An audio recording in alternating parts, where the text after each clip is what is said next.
Don't put all your eggs in one basket. ఇది చాలామంది చెప్పుంటారండి, మీ పోర్ట్ఫోలియోని diversify చేసుకోండి, as much as possible diversify it అని చెప్తూ ఉంటారు. బట్ చాలా తక్కువ మంది అసలు ఈ డైవర్సిఫికేషన్ అన్న కాన్సెప్ట్ని ఎట్లా మెజర్ చేయాలన్నది ఎవరు క్లియర్గా చెప్పట్లేదు. సో ఈ వీడియోలో నేను డైవర్సిఫికేషన్ అనేది ఎట్లా మెజర్ చేయాలనేది సింపుల్గా చెప్పబోతున్నా. యాక్చువల్లీ చాలా సింప్లిఫై చేయాలంటే డైవర్సిఫికేషన్ అన్నది ఒక్క చిన్న మెట్రిక్తో మీరు మెజర్ చేయొచ్చండి, అదే కోరిలేషన్. సో ఈ వీడియోలో కోరిలేషన్ అంటే ఏంటి, అది ఇంట్యూటివ్గా ఎట్లా అర్థం చేసుకోవచ్చు, ఇంకా మీకు గూగుల్ షీట్స్లో అసలు కోరిలేషన్ని ఎలా మెజర్ చేయొచ్చు, మీరు యాక్చువల్లీ చూడొచ్చు కోరిలేషన్స్ మారుతూ ఉంటే మీ పోర్ట్ఫోలియో రిస్క్ కానీ రివార్డ్ కానీ ఎట్లా చేంజ్ అవుతుంది అన్నది చూడొచ్చు. ఇంకా మీ స్టాక్ పోర్ట్ఫోలియోస్ కానీ మీ మ్యూచువల్ ఫండ్ పోర్ట్ఫోలియోస్ కానీ కోరిలేషన్ ఎట్లా మెజర్ చేయాలనేది కూడా క్విక్గా నేను చూపిస్తానండి. ఫస్ట్లీ కోరిలేషన్ అంటే ఏంటి? So correlation measures how two things move relative to each other. అంటే సపోజ్ కోరిలేషన్ హై ఉంది అంటే two things almost in the same direction move అవుతారు. సో కోరిలేషన్ అనేది మ్యాథమెటికల్గా మీరు మెజర్ చేయొచ్చండి. ఇది -1 to 1 మధ్యలో వేరీ అవుతూ ఉంటుంది.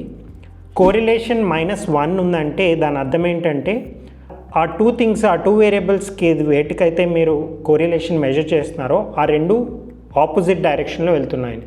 సో ఒకటి పైకి వెళ్తే ఇంకోటి కిందికి వెళ్తుంది. కోరిలేషన్ 0 ఉంది అంటే అర్థం ఏంటంటే ఆ రెండు ఇండిపెండెంట్గా ఉన్నట్టు. అంటే ఒకటి పైకి వెళ్తే ఇంకోటి పైకి వెళ్ళాల్సిన అవసరం లేదు, అది ఏ డైరెక్షన్లో అయినా వెళ్ళొచ్చు.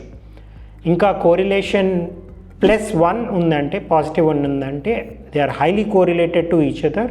అంటే ఒకటి పైకి వెళ్తే ఇంకోటి పైకి వెళ్తుంది, ఒకటి కిందికి వెళ్తే ఇంకోటి కిందికి వెళ్తుంది. సో ఇట్లా మీరు కోరిలేషన్ని మ్యాథమెటికల్గా అర్థం చేసుకోవచ్చు. నేను ఇంట్యూటివ్గా కూడా కోరిలేషన్ ఎట్లా అర్థం దాని గురించి చెప్తానండి. ఫర్ ఎగ్జాంపుల్, నేను ఒక ఐస్ క్రీమ్ ప్రోడక్ట్ అమ్ముతున్నా అనుకోండి. అది యూజువలీ సమ్మర్స్లో ఐస్ క్రీమ్ సేల్స్ పెరుగుతాయి, వింటర్స్లో ఐస్ క్రీమ్ సేల్స్ డల్గా ఉండొచ్చు. సో ఇప్పుడు నేను ఐస్ క్రీమ్ ఒక్కటే అమ్మితే నా షాప్లో నా సేల్స్ అనేవి చాలా సీజనల్గా ఉంటాయి. అదే నేను ఐస్ క్రీమ్తో పాటు ఒక హాట్ చాక్లెట్ కూడా యాడ్ చేశాను అనుకోండి, ఆర్ హాట్ కాఫీ ఏంటంటే సమ్మర్స్లో అంత డల్గా ఉండొచ్చు సేల్స్, బట్ వింటర్స్లో సేల్ పెరగొచ్చు. సో యాజ్ ఎ రిజల్ట్ ఈ రెండు ప్రోడక్ట్స్ ఉండడం వల్ల మీ షాప్లో సమ్మర్స్లో ఐస్ క్రీమ్ వెళ్తుంది, వింటర్స్లో హాట్ చాక్లెట్ వెళ్తుంది. So that ways you created a diversified business. ఈ కోరిలేషన్ అనేది ఒక ఎగ్జాంపుల్ ద్వారా నేను గూగుల్ షీట్లో చూపిస్తా అండి, అది ఎట్లా మెజర్ చేయాలి, ఎట్లా అర్థం చేసుకోవాలన్నది. సో ఇప్పుడు ఇక్కడ మీరు చూసినట్లయితే రెండు అసెట్స్ ఉన్నాయి, asset A, asset B. Asset A annual return వచ్చి 14%, అసెట్ బి యాన్యువల్ రిటర్న్ వచ్చి 12%. Asset A standard deviation or volatility is 20%, asset B volatility వచ్చి 15%. ఇప్పుడు ఈ రెండిటి కోరిలేషన్ మీరు చూసినట్లయితే చాలా హై ఉంది, 0.8, అంటే they move pretty much in the same direction. So ఇప్పుడు asset A return upon risk చూస్తే 70% ఉందండి, అండ్ బేసిక్గా 14/20 చేశాను. అలాగే asset B return upon risk కూడా చేశాను, 80% ఉంది. ఇప్పుడు ఒక పోర్ట్ఫోలియో క్రియేట్ చేశాను where I have 75% of asset A and 25% of asset B. So ఇట్లా ఈ క్రియేట్ చేసిన పోర్ట్ఫోలియోకి రిటర్న్ వచ్చేసి 13.5% ఉంది, స్టాండర్డ్ డివియేషన్ ఆర్ వోలటిలిటీ వచ్చి 18% ఉంది. ఇంకా నా రిటర్న్ అపాన్ రిస్క్ రేషియో వచ్చేసి 74% ఉంది. సో అదే ఈ కోరిలేషన్ 0.1 అయ్యిందనుకోండి, అంటే these two assets are independent to each other pretty much.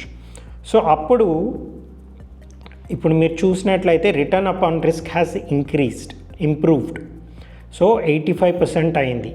So essentially for the same unit of return the risk has reduced.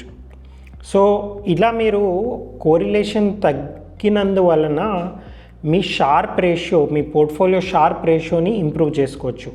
So అదే ఈ కోరిలేషన్ ఇంకా నెగిటివ్ అయిందనుకోండి, so for example if it is -0.8, మీరు ఇక్కడ చూసినట్లయితే standard deviation of the portfolio ఇంకా తగ్గిపోయింది. So as a result return upon risk అన్నది ఇంకా ఇంప్రూవ్ అయింది. సో షార్ప్ రేషియో అన్నది ఇంకా ఇంప్రూవ్ అయింది. సో అట్లాగా ఈ కోరిలేషన్ మీరు మెజర్ చేసుకోగలిగితే మీ పోర్ట్ఫోలియో ఎంత డైవర్సిఫై ఉన్నది అన్నది అర్థం చేసుకోవచ్చు. సో అలానే మీరు మీ స్టాక్స్ పోర్ట్ఫోలియో కానీ, సో స్టాక్కి మధ్యన, ఇంకా స్టాక్కి మ్యూచువల్ ఫండ్కి మధ్యన ఎంత కోరిలేషన్ ఉందన్నది మీరు కూడా తెలుసుకోవచ్చు. ఇది చాలా సింపుల్ అండి. సో ఫర్ ఎగ్జాంపుల్ మీ పోర్ట్ఫోలియోలో గోల్డ్ బీస్ నిఫ్టీ 50 ఇండెక్స్లో మీరు ఇన్వెస్ట్ చేశారనుకుంటే, జస్ట్ సింపుల్గా మీరు గూగుల్ షీట్స్లో ఇట్లా డేటా డౌన్లోడ్ చేసుకోవచ్చు. గోల్డ్ బీస్ది, నిఫ్టీ 50ది కూడా డేటా డౌన్లోడ్ చేసుకోండి. చేసుకున్న తర్వాత డైలీ రిటర్న్స్ క్యాలిక్యులేట్ చేయండి. So basically gold bees return వచ్చేసి B4/B3 -1, అలాగా అన్ని డైలీ రిటర్న్స్ తీసుకోండి. అలాగే నిఫ్టీ 50 డైలీ రిటర్న్ కూడా క్యాలిక్యులేట్ చేయండి. Once you have these two, ఈ కోరిలేషన్ అన్నది చాలా సింపుల్ అండి. జస్ట్ ఈ G కాలమ్ని, H కాలమ్ని సెలెక్ట్ చేయండి. ఇక్కడ gold bees return, Nifty 50 daily return, ఈ రెండింటిని మీరు ఇన్పుట్గా ఇచ్చి ఈ కోరిలేషన్ ఫార్ములా వాడితే you have the correlation calculated. అట్లా మీరు ఒక 5 స్టాక్స్ ఉన్నాయనుకోండి మీ పోర్ట్ఫోలియోలో, ఈచ్ స్టాక్ డైలీ రిటర్న్స్ తీసుకోండి, ఇంకా వాటి కోరిలేషన్ చూడండి. అప్పుడు మీకు అర్థమవుతుంది is your portfolio diversified portfolio or not. అలాగే ఎసెట్కి మధ్య, అంటే లార్జ్ క్యాప్కి, మిడ్ క్యాప్కి, స్మాల్ క్యాప్ ఫండ్, ఇట్లా 3 ఫండ్స్ తీసుకున్నారనుకోండి, మీరు మెజర్ చేస్తే మీకు అర్థమవుతుంది దే ఆర్ హైలీ కోరిలేటెడ్. అప్పుడు మీ పోర్ట్ఫోలియో నిజంగా అంత డైవర్సిఫైడ్ కానట్టు.